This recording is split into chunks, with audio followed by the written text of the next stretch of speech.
Welcome to Come and See, your podcast for finding truth in a world of chaos. Brought to you by Living Waters Abide Ministries. With host and founder Richard Case and co-host and retreat leader Kathy Ricconi. Jesus reminds us to watch for the signs of his return. Today we will explore further what we are seeing in our times that line up with what signs he said would indicate the potential of the end and his return. We will also discuss the practical meaning of this as we watch and as a remnant prepare as he so leads. And now your host, Richard Case.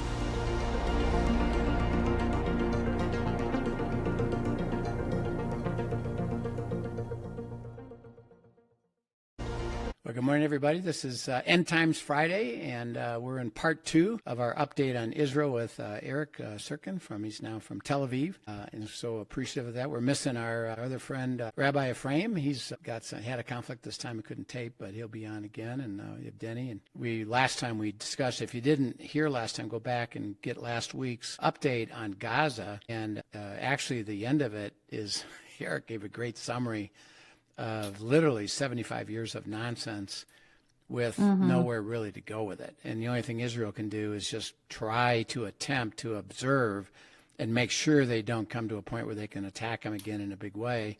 And of course, what's in the middle of that is the hostages. You said there's like 23 or 24 left.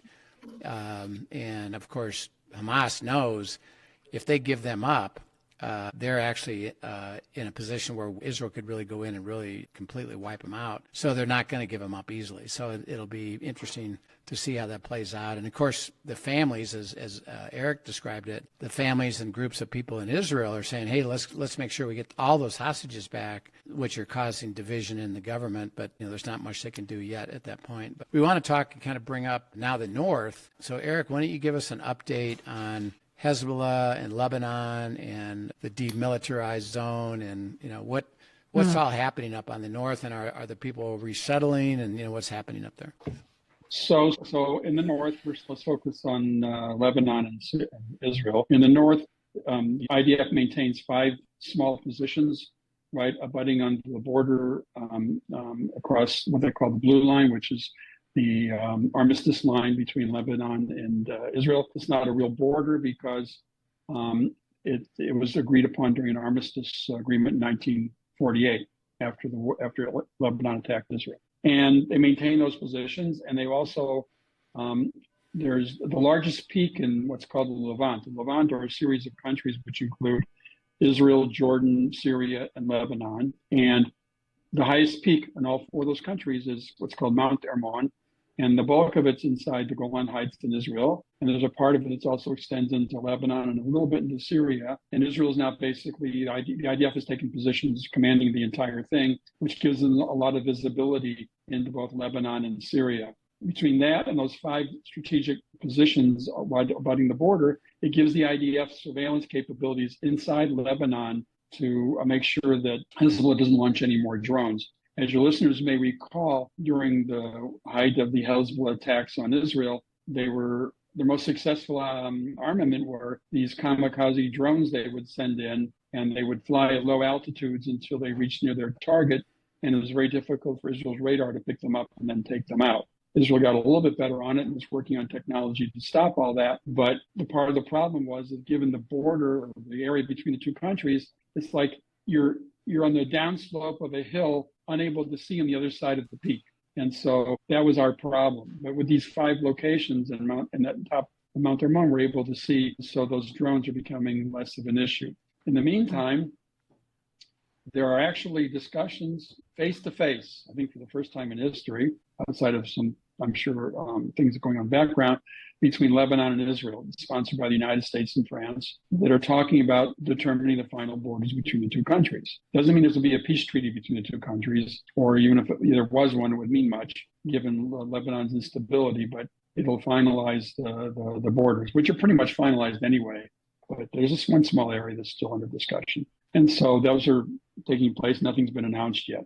In the meantime, there are probably on the average of 3 or 4 a week of announcements from the IDF that they launched an assassination, killed out some Hezbollah senior guy on a motorcycle or in his car, or they blew up an arms facility along the Syrian border, or they blew up transit between arms shipping between Syria and Lebanon. That's kind of the north. It's much more stable, and for the foreseeable future, looks much more secure. In Lebanon, there's a lot of talk. They talk a lot in Lebanon about their ability to keep Hezbollah as not as influential as it once was.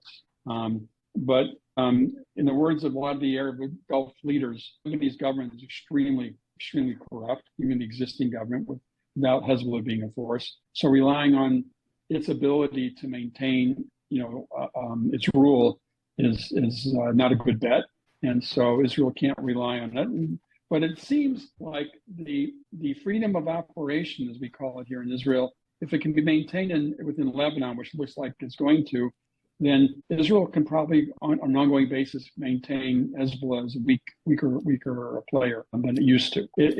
For many years, Lebanon was totally untouched. We didn't do any operations in Lebanon. But I don't think that's going to be happening in the foreseeable future. Syria is actually a bit more interesting. From an Israeli perspective, no one trusts the current leader of Syria, who basically, the view here is he's basically a wolf in sheep's clothing. He was a member of ISIS, and then he was a member of a competing Muslim Brotherhood organization after that, and now he's the leader of Syria. And as your listeners may know, there were some severe, brutal attacks taking place in an area called Latakia, which is where a lot of the Alawites, which is a minority religion closer to Shiitism in western Syria along the coast. And those were happening by a rebel not by the government forces, but by a rebel organization aligned with the government. So they actually reached out to Israel for help, but Israel was not in a position to lend any help. And they estimate that 1,050 people, mostly civilians, were butchered. We saw images and videos of forces dropping from airplanes and helicopters like small improvised bombs on civilians. This was going on, so this was happening. There's another minority, two other big minorities we're talking about. One of the Kurds. They're in the eastern part of the country, comprise a large part of the population. They have their own, basically, militia, if you will. The United States has been working with the Kurds throughout the last 10 years easily, and they were instrumental in fighting ISIS back, in the 7-8 years ago.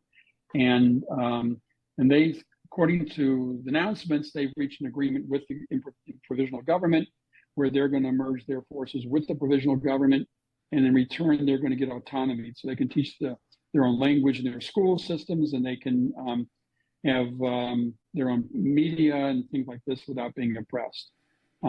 This may not go down well with Turkey, because Turkey, along that border, considers the Kurds terrorists and attacks them whenever it can. So I'm not sure how that's going to unfold. And the current government in Syria is closely aligned with Turkey, so that's a problem.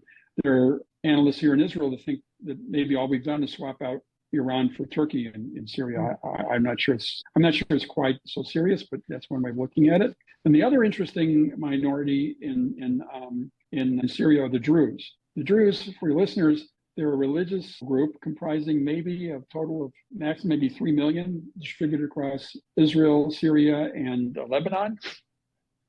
They believe that Jethro, those of you listeners who are versed in the Bible will remember Jethro in Hebrew is called Yithro, and he was the father-in-law of Moses. And the Druze believe that Yithro is the true prophet of God, and he received the revelation and in turn provided it to Moses, who led the Israelites out.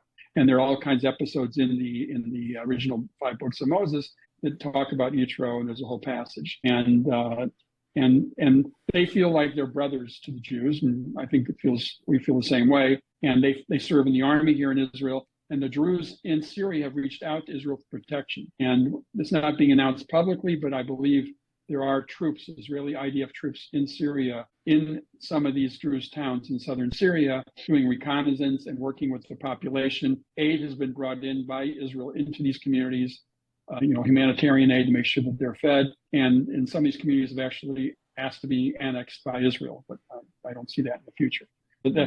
And Israel's maintaining its freedom of operations also in Syria. It's created a buffer zone, and it launches raids mostly by air, although ones on the ground we don't hear a lot about, but I'm sure they're happening. They in Syria, where they're blowing up arms storage facilities left over by the previous government, the Assad government, and just trying to reduce whatever arms are available so that they're minimally able to impact Israel over the time. And Israel told the Syrian government that southern Syria is a no-go zone, meaning they will not accept any major military forces in southern Syria. Personally, I think that that's not sustainable, because if you have a void of military forces, then chaos rules, and out of chaos, bad things happen. So it's not a sustainable policy, but for the time being, maybe it'll work. Yeah. A couple things. One, you made a comment about the government in Lebanon is corrupt, very corrupt. We kind of have a thought about most governments, including ours, have corruption. How are you defining when you say very corrupt? What does that mean? Well, none of the Gulf countries trust them well enough to provide them aid, because they think it'll just go in their pockets. And there's been a huge brain drain in Lebanon. A lot of expats have gone to the West. Doctors, lawyers, professionals, businessmen. What's left, there's still a large Christian community, both Roman Catholic as well as Eastern Orthodoxy, Maronite. There's also the Druze. There are also Sunni and Shiite.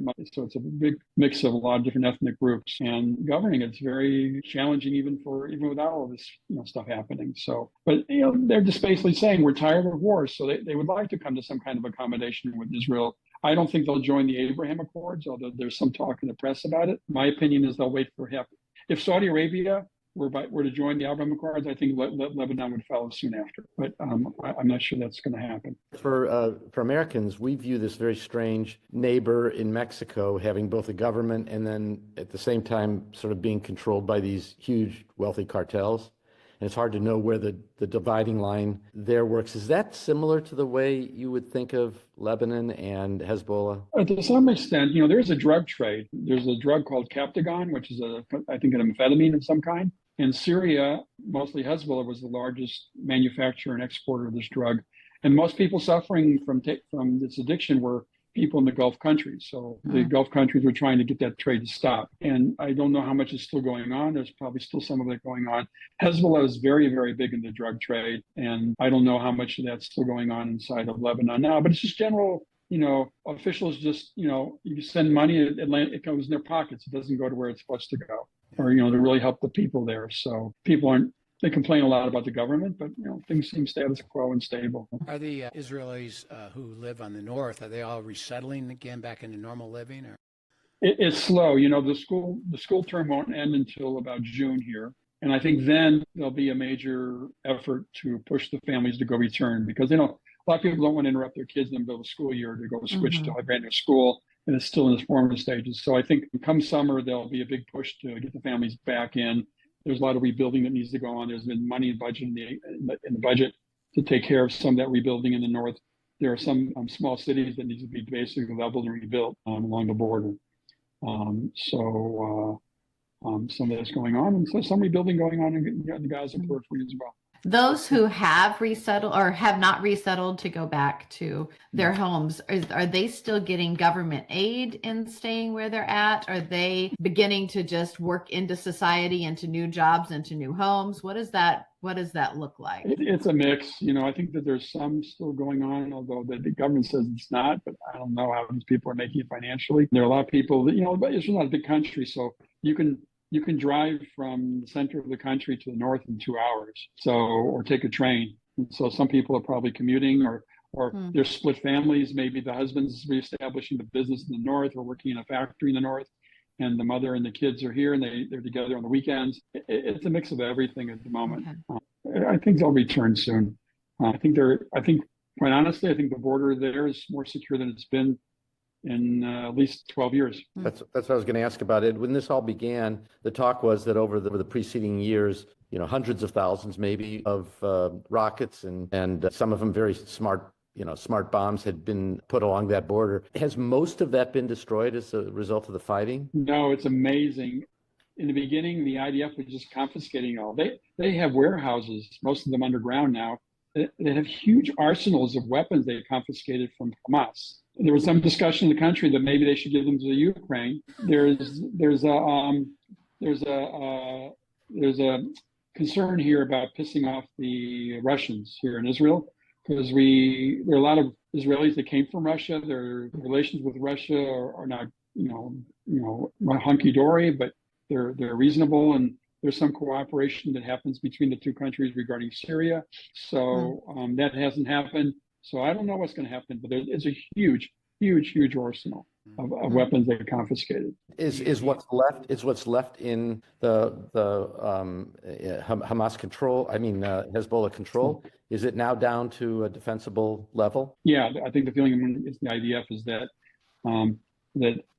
remains in Hezbollah's hands is manageable at this point. I think that's the feeling. So is it safe to say, as we've talked about Hamas, where it's just kind of status quo and not imminent attack, would you say the same thing with Hezbollah in Syria, is that at the moment there's not really any deep concern that there's going to be attacks from Hezbollah or from Syria against I think that's true, and I think it's probably because we have the buffer zone in Syria and we have those 5 points in Lebanon, that it's going to take a lot to get the IDF to evacuate from those locations. We don't trust these two countries to be able to maintain the order in their own countries to prevent it. Does that give the population of Israel a little bit of a comfort that they've been able to at least halt these attacks that were coming on both sides? I think there's a bit of a sigh of relief in the north, from both these areas. I think the angst is still the Gaza Strip, the country, and how it doesn't look like anything is going to change there anytime soon. So, but I think in the north it's much more manageable. Yeah. But the Judea and Samaria and the West Bank are heating up quite a bit. They've uncovered a lot more terrorist infrastructure they were aware of during the course of this war. And Jenin was always a problem, but now they're finding in other cities, so it's still an ongoing problem. Has returned to the country? I'm sorry, who? Has tourism? There is a small amount of tourism. I've seen some of the hotels, with tourism there. A lot of what's the term? Missionaries coming, who come, they're coming back, and slowly but surely the more and more airlines are flying in and out of Israel. So it's starting to pick back up again. Good.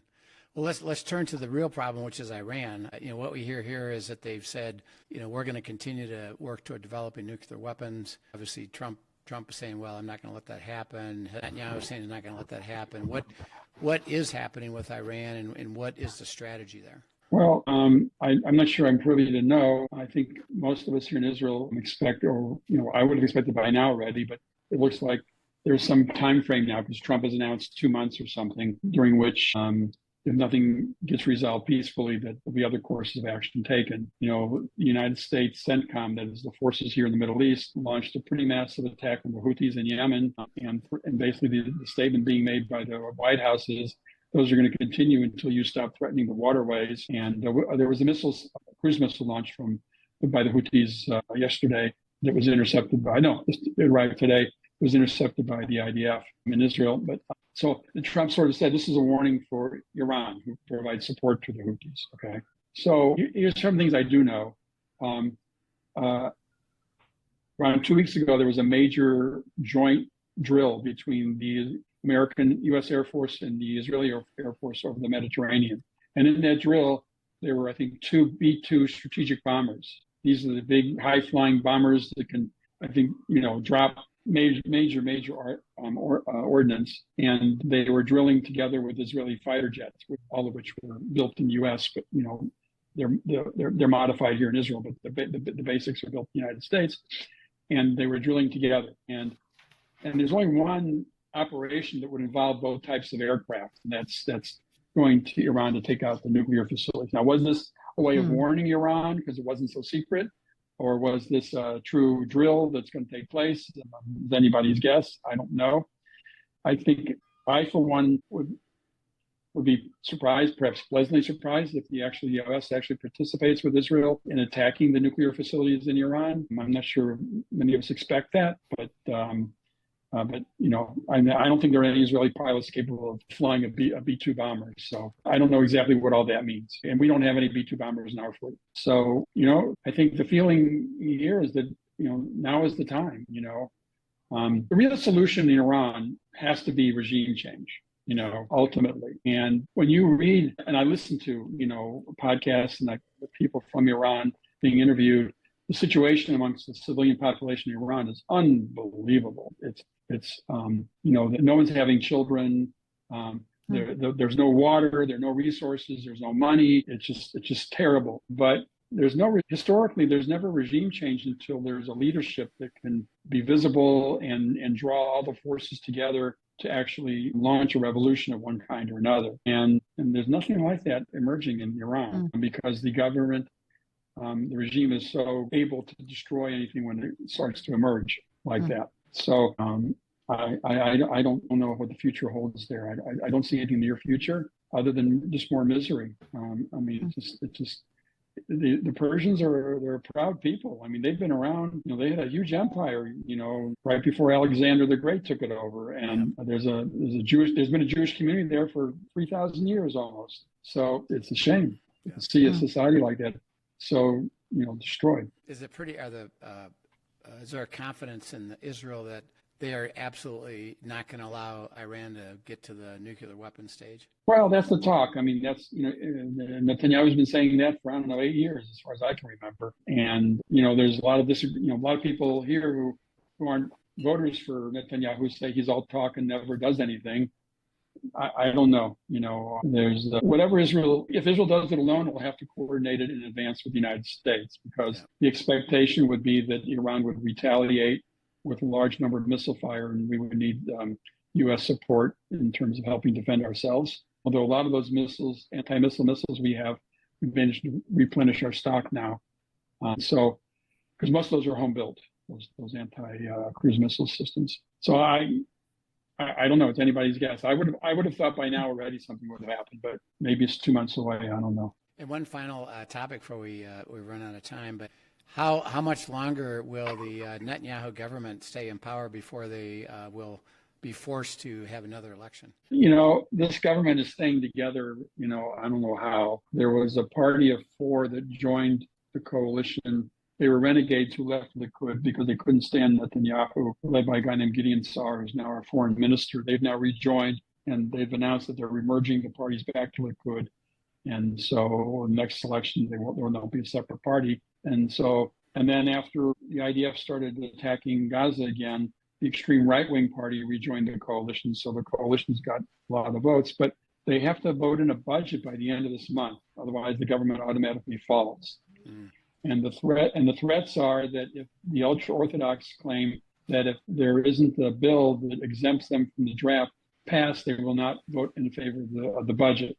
Now, again, all this is talk, because if this government falls, then the leverage that the ultra-Orthodox parties will have in the next coalition is likely to be less than it is today. So, when it comes down to really actually walking out the door, will they do it? I don't know. But this is the issue that's most likely to be able to bring the government down. Everything else, that's being talked about, I don't think can bring the government down. The government now, just so your listeners know, is 2.5 years into a 4-year term. So even if it holds together a year from now, or more than a year from now, they'll be starting new elections. And Netanyahu now, how old is he? I think he's 76 now. I think. I could be wrong. I'm not sure exactly. Eric, I have one other political question. It's interesting. Senator Fetterman has made another trip to Israel. There seems to be a relationship that has developed between him and Netanyahu, and it's a surprising alignment given the politics in the United States. Anything about that? Well, first of all, I have a story to tell. I'm very close with the U.S. Embassy here. They call me now and then because of my involvement with lone soldiers. And I always invite the staff of the embassy at our Thanksgiving Day events here in Israel. And so I got a call, it was maybe a year ago, from the military attaché at the embassy calling me up saying, "Can you help us?" I said, "Well, sure. What do you need?"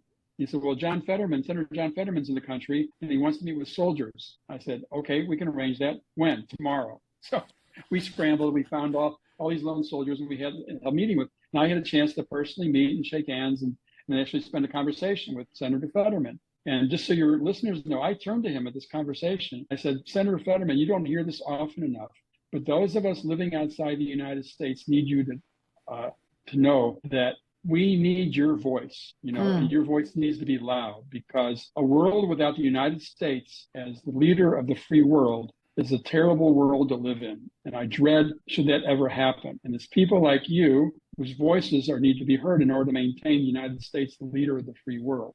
Now, bear in mind, this was a time when President Biden was still the president.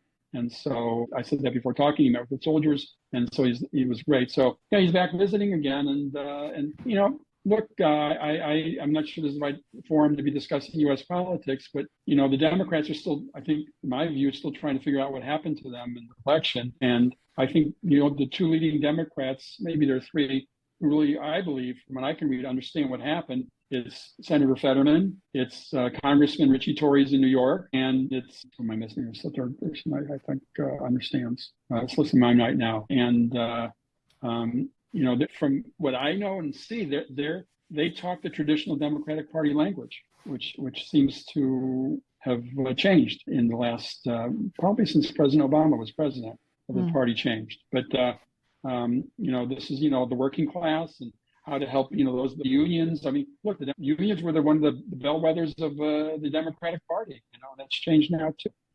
It's gotten inverted.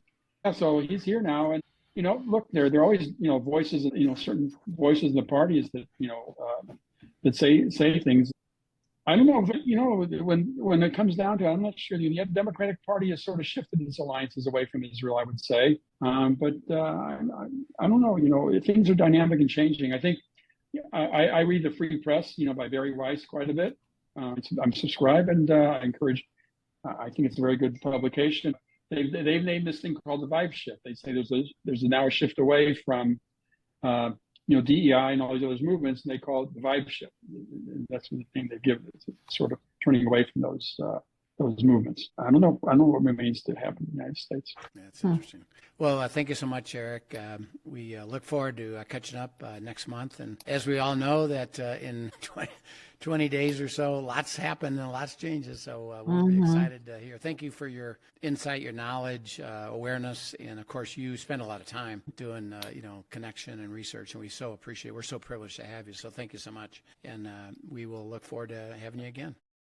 Yeah, Okay, thanks. Thank you. Thank you for joining us again. Thank you for joining us, listeners. If you have questions from today's broadcast, send them in to us at questions@abideministries.com, and we look forward to seeing you next time. Yep. We'll see you then. See you, Denny. Bye. Thank you for joining us for today's episode of Come and See, your podcast for truth in a world of chaos. Brought to you by Living Waters Abide Ministries.